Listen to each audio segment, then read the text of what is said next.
Hey there, beautiful people. It's Dina bringing another daily dose. Today, I want to share with you a proud mama moment.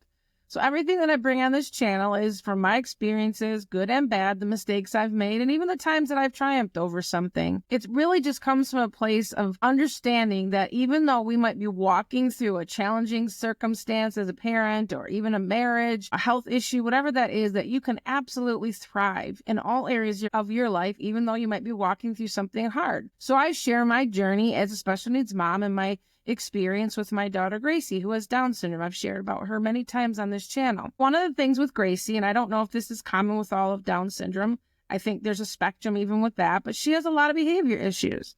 So she has a hard time regulating her emotions. They can be really high, so she's kind of on this, either she's really, really sweet, really loving, I can't imagine somebody who is more loving than Gracie sometimes. And then on the other end, she can seem like she's spitting fire out of her mouth. So it's like this up and down roller coaster with her.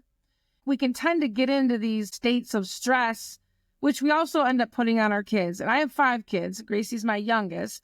So I've made a lot of mistakes in my 25 years of parenting, but there's a lot of things that I feel like I've gotten right as a mom, and a lot of times in the mistakes that I've made and the pressing into God and learning how to be better. So I would say my first child probably would say I didn't necessarily do the same thing with them that I am doing with Gracie. But as we grow and mature and learn, as we level up, just shared a message about that, we do improve on what we're doing. So one of the things I do with Gracie that I did not necessarily do with my other children, and I wish that I had, but again, that doesn't mean that I can't do this with Gracie or that I can't teach my children how to do this with their children. But it is to teach your child to pray. Teach your child to take their authority that God has given them as the daughter or the son of God and to speak into the atmosphere and take authority over whatever that is. Although Gracie might be struggling with cognitive functions, she struggles with social skills, she can't necessarily dress herself or take care of her personal hygiene, go to the bathroom, all of that. That's something that I have to care for her on a daily basis.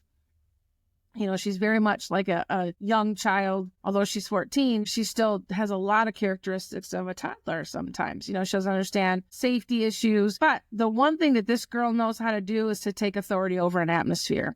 And I don't know what it is about her that she really seems to understand the spirit realm. So she will tell me if there's something going on whether it's her or whether there's a spirit operating. And I'm not trying to say look for a spirit under every single behavior issue. Sometimes it's just something that they're dealing with. But then there's a time where you have instructed them or you try to work through that. There's a lot of times that I will go to her and I'll say, what's going on here? What do you need me? How do you need me to support you? All of that.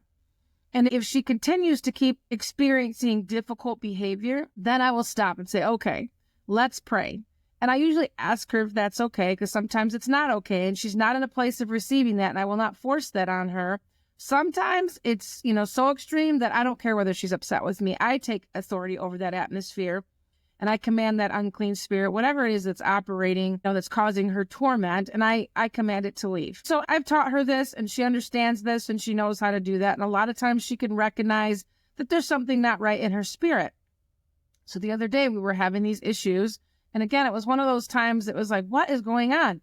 I prayed, I did everything right. I did all the things that would set the atmosphere right. But what I've learned that sometimes it's Gracie that has to do that. It's not just me as her parent. And because I've taught her this, she's learned this. So we were, definitely having a rough day. And, I ended up just leaving her alone. I said what I said. We prayed over the room. We prayed over her. And then honestly, I just walked away and let her deal with whatever she was dealing with. And it wasn't until evening time when we were sitting there playing. We were playing this virtual reality game and she loves it. It gives us lots of exercise and it's fun. There's just music and you have to hit the notes that are coming at you. And she really wanted to play, but it wasn't her turn. So she was getting very angry because it was not her turn. And we want to teach her about sharing and we're not just going to give her everything that she wants. We do treat her like a typical child. There are times that we might have to do it over and over again, but she still has to learn proper behavior. So anyway, she was angry. But what she ended up doing is she got up and she went into the other side of our basement and I could hear her. And she said, Jesus, please help me with my anger. She said, Jesus, please help me to be right in my spirit. And whatever it was, I could hear her praying. And she asked Jesus to help her with that. And then she comes back into the room and she was fine. I said, did you just pray to Jesus?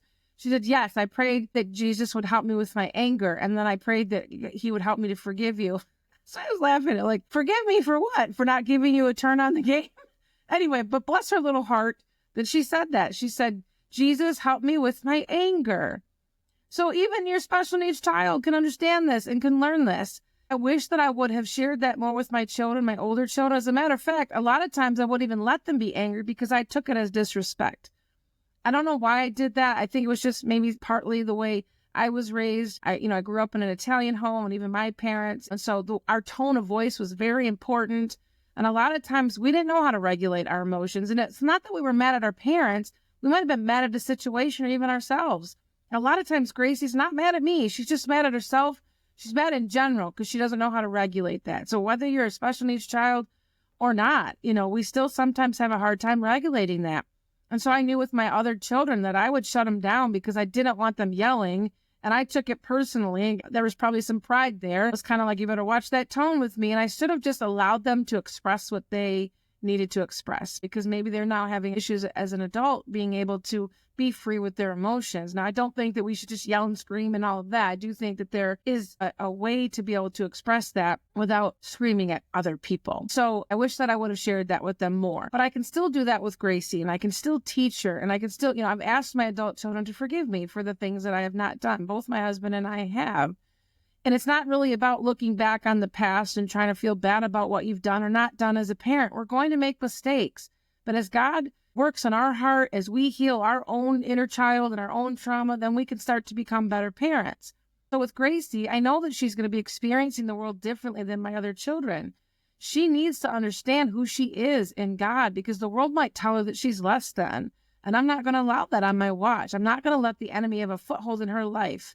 So I will teach her how to walk in her authority and walk in her God-given identity as the daughter of the King. Now, no, I did not teach my other children about that, but I am now. And so it doesn't matter whether you have or not, or whether you have adult children that are 40, you can still speak into their life. Now you might need to ask their permission. I have to do that with my adult children. Can I speak into your life? Sometimes they just need me to listen. Sometimes they are actually looking for wisdom, and I can speak into that. But I don't just tell them what I think that they should know. I used to do that, and that did not work. And that was not right of me to do that. So even with Gracie, there are times that I want to quickly just tell her what to do, but I'm learning that I need to understand why she's walking through this, or what she's walking through, and then how to help her process it. And ultimately, it's about honoring God. It is not about her behavior being right. So as parents, we're so quick to just tell them to behave and to stop doing what they're doing instead of looking at the root cause of what that might be. Maybe it's that she just didn't have enough sleep. I don't know. I mean, she definitely has issues with waking up in the middle of the night, and she wakes me up in the middle of the night. She's 14, and I'm still dealing with the same issues as a mom would be dealing with a baby waking up in the middle of the night. She doesn't always sleep through the night, so that could affect her sleep. Maybe it's something that she's eating. Maybe there is a spirit that's operating and trying to discourage her. But either way, I have taught her how to take authority over that. I've taught her how to pray. She deeply loves Jesus more than anything, and she wants to please him. And she'll always say that she wants to honor God. And there are so many times that I could hear her in her room, and she's got worship music on, and she's singing and praising God. I didn't tell her to do that. She's doing it on her own. So you never know what your influence will have on your children, even if they're not necessarily showing it all the time. Even though she might have behavior issues, there is still a deep love that she has for Jesus. And that is something that we've taught her. I'm not trying to be prideful or take credit for that, but I'm just saying, instead of constantly pointing out all the negative things, there are times that I've taught her how to love herself and how to operate in those gifts that God has given her.